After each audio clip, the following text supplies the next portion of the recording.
I would drink vodka straight. No, no need for, anything no mixers, because that was just extra calories. Anyway, I would just drink, and all the way up until, goodness, I started missing work. I was driving under the influence. I never got caught up, thank God.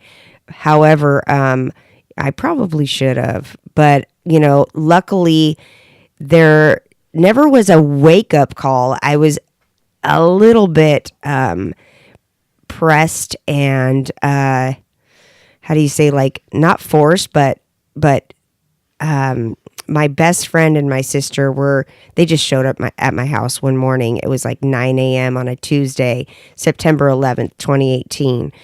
And they took me to Kaiser because I have Kaiser.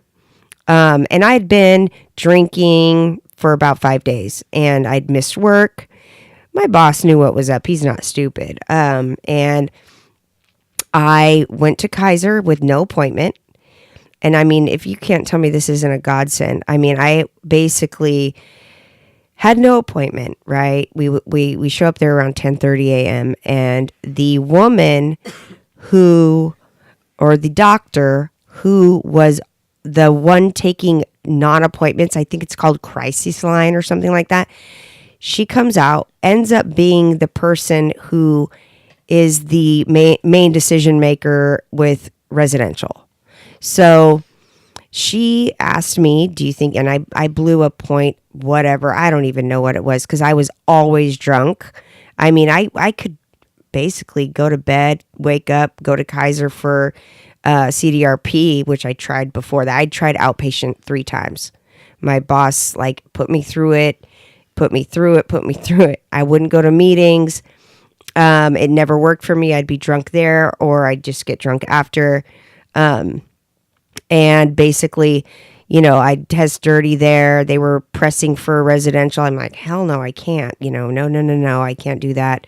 And finally, it was like either that or I was going to probably drink myself to death. And I knew that,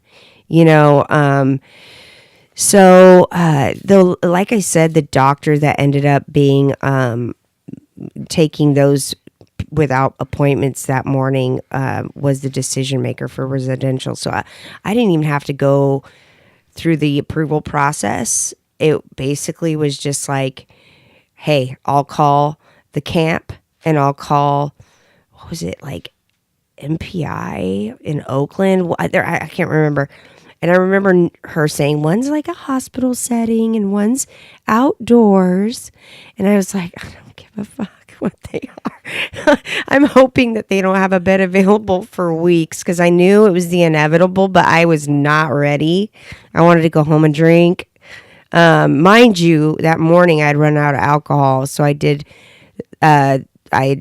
some cocaine that I had left over from months ago, smoked the rest of my weed. So I was pretty lit when I went in there, and I didn't even know what was going on, and I 20 minutes later, they hadn't even finished taking my vitals, and they got a call from the camp saying there was a bed available, and I needed to be there that day by 2 in order to check in and get my bed. So I had 25 minutes to pack. And on my way I was, and I did not, I was in total denial. My sister's like, that's all you're going to pack? And I'm like, yeah, thinking, well, I'm not really going, so I'm not going to waste my time. But I went, and I was there, and I at the camp is where I learned that addiction is a disease. I never believed that. I thought I was weak. I thought I just couldn't handle life, which is true. But, with the right tools and with the right knowledge and with the right program, if I work it the right way and stay with the right type of people, go to meetings and do what they say, I can handle life sober. So I'm learning that currently. And there wasn't a bed available anywhere when I got out of the camp. I was there 45 days, and we tried to find one, and so it just wasn't happening right away. So I went home, I was okay for about 4 days, and it was a wrap. I ended up I missed a day at work, which is crazy because I had just gotten back after being gone for like 2 months. And I, just drank all day till I passed out, wake up, drink more, pass out, wake up, drink more. This happened all day Friday or Thursday night, Friday, Saturday. It would have continued through Sunday, and I'd probably miss work on Monday because that was my routine. But just so happened, I had some sisters that love me, that one was in the Galt house and one is at Lotman, and they were girls that I met at the camp. So, mind you, we only knew each other 30 days, and they came all the way to Hayward and picked me up and brought me out here to Santa Cruz, and I got a room at the Galt that Sunday night, and I'm forever thankful because that's where I'm at today.